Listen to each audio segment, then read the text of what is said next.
15-годишни ученици от Стара Загора се включиха в проект Европейски училища за жива планета на Световният фонд за дива природа. Като част от екоинициативата, младежите работят по 3 задачи – екологичен отпечатък, реката на твоя град и активни граждани.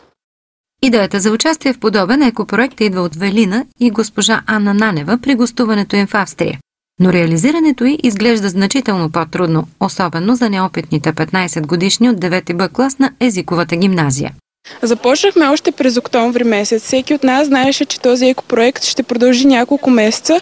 Да дадеш идея се оказа най-лесно. Още на първите работни срещи през октомври, включилите се в групата 12 деца определят задачите, по които ще работят и започват с огледа на една от малко известните екопътеки, които свързват Стара Загора с 2 съседни села – Змеево и Ягода. Освен подновяване на маркировката, деветокласниците имат желание да поставят и указателни табели, с които да маркират пътеката. Надяваме се тази пътека да стане любимо място за туризъм за много старозагорци. За помощ по този проект учениците се обръщат към местното туристическо дружество Сърнена гора, които с готовност откликват и се включват дейно в облагородяването на пътеката. Хубаво е да има повече такива инициативи сред децата, за да могат те да опознаят, да пазят и да оценят природата. Ние ще се радваме, когато и при друг случай бъдем поканени да участваме в подобни инициативи, които ние също правим с наши туристи, обаче нека и от подрастващото поколение да се включат в тия много добри инициативи. Като част от проекта Европейски училища за жива планета, учениците от 9 Б клас на езиковата гимназия разработват темата екологичен отпечатък за влиянието, което оказва човечеството върху Земята и бъдещите последици от неразумното и безгранично използване на природните ресурси. Тинейджерите са наясно, че само с приказки няма да стане. Затова организират игри, уоркшопи, арт-прояви, презентации и викторини. Всичко обединено от темата екопродукти и съхраняване на природата. Развлекателната част ще се състои в събота, 16 април на бадминтон игрищата в парка Язмото, когато ще бъде връчена и специалната награда – велосипед за най-добра постна рецепта. Вече имаме над 50 рецепти на нашия уебсайт. Всеки желаещ може да се включи, независимо в кой край на България се намира. Пред 15-годишните гимназисти предстои още една важна задача – да покрият норматива за активни граждани, който включва почистване и облагородяване на река Бедечка, която минава през един от символите на града – парк Загорка. Паркът заема площ от 1060 декара и е залесен през 1958 година. В него се намира стария чинар на възраст около 500 години, обявен за природна забележителност. Паркът е любимо място за разходка на много от гражданите на Стара Загора, които със сигурност са забелязали какво е състоянието на тревните и водните площи в момента. Често ли идвате на езеро Загорка? Почти всеки ден. Може да се каже, тъй като разхождам моя приятел. Не много често, откакто се затопли времето за разходки. Често ли идвате на езеро Загорка? Често, ние живеем близо тук. Всяка сутрин. През лятото, да. 2 пъти, 3 седмицата, зависи. От времето, когато е хубаво. Какво мислите за всичкия този буклук наоколо? За съжаление, то зависи от нас. Между другото имаше кошови поставени, обаче доста от нещата не се слагаха в кошовите, кой където му хвани. Много лошо. Трябва да има повече кошчета, за да може да се изхвърляме буклуците. И какво мислите за всичкия този буклук наоколо? Мисля, че много лошо говори за нас. Че сме диваци. Какво мислите за всичкия този буклук наоколо? Мислим, че трябва да се направи нещо. Да се сложат като бяха кочета, що ги махна преди. Не е добре. Но сега се възмущаваме от този буклук и така искаме да направим нещо, че да се почисти. Защото хората идват тук на отдих пък. Чистят младите сега, аз съм ги гледала, като ходят да чистят децата, те чистят децата от подирах, кой го прави това? Те пак младите го правят. Не сме ние няма да идем да хвърлим нищо. Ни шишета, ни буклуци, някакви такива да носим да хвърляме. Младите вечер се събират сигурно и те го правят, го хвърлят този буклук тук. Според вас българин свикнал ли е да пази чиста природата? Не, въобще тази работа не му се отдава въобще на българина. Не, категорично. Някои са свикнали, някои не. Не знам на какво се дължи, но оказва се, че Много бездоговорни сме. Определено не. Нас където не пан там хвърляме. Свикнала е. На мен понякога ми се е случвало, нали, да искам да си схвърля боклука, обаче няма кош и го нося, нали, много голямо разстояние, докато видя кош. На 17 април ученици от Румен Ролан организират инициатива за почистване на град Стара Загора – Еко Уикенд. Бихте ли се включили в такава инициатива и какво мислите за подобни мероприятия? Смятам, че инициативата е много добра. С удоволствие бих се включила. Това са хубави инициативи. Ако имам възможност, ще се включа. Инициативата е много хубава и с удоволствие бих се включила. И ще се включа. Сигурно. Ами да. Щом наземат някъде да назаведат, иначе ако и някъде е по-надалече.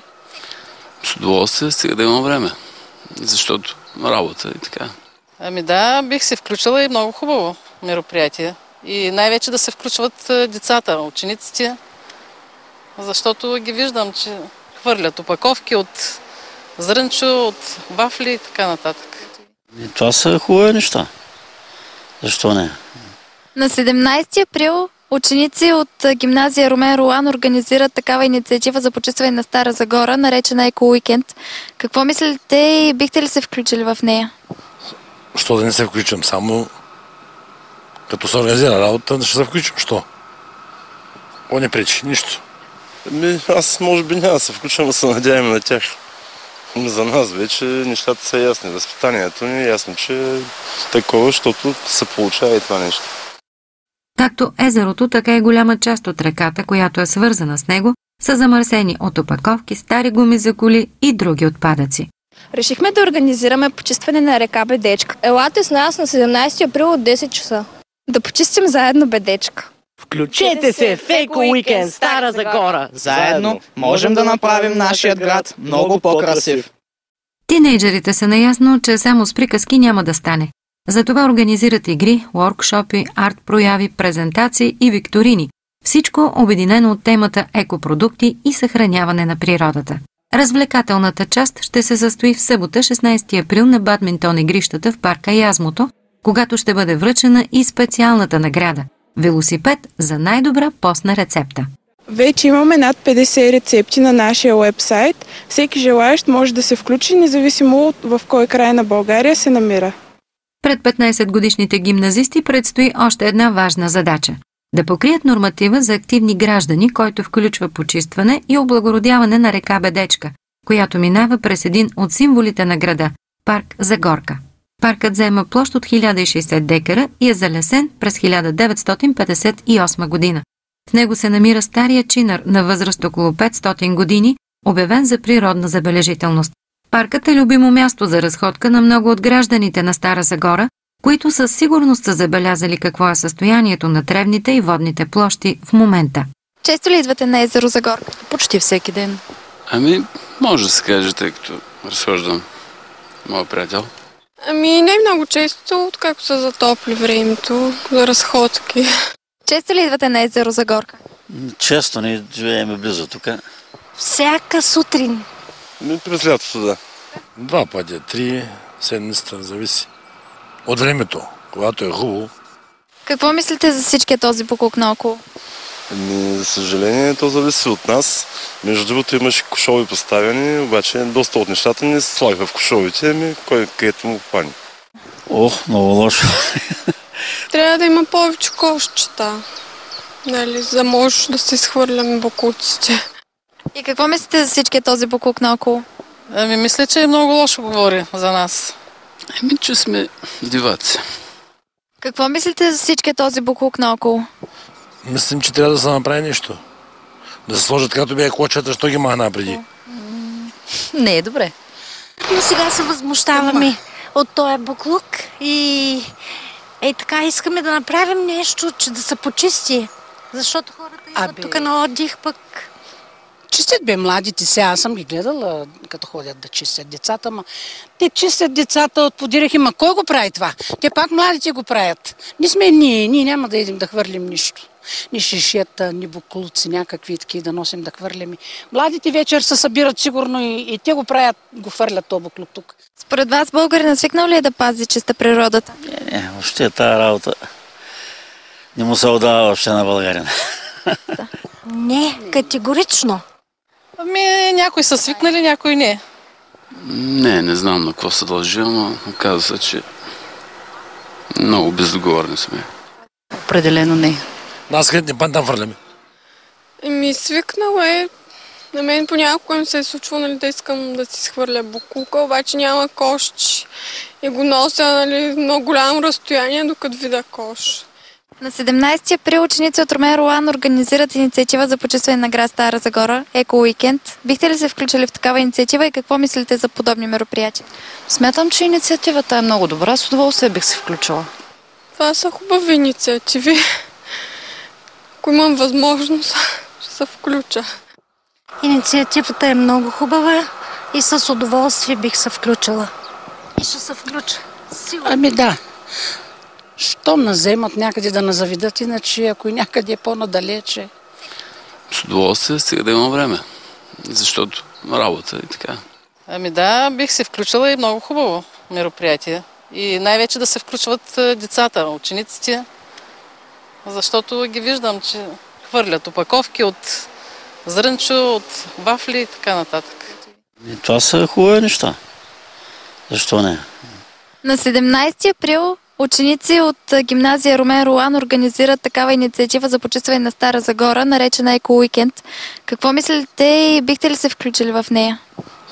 Що да не се включвам? Само като се организира работа, ще се включвам. Що?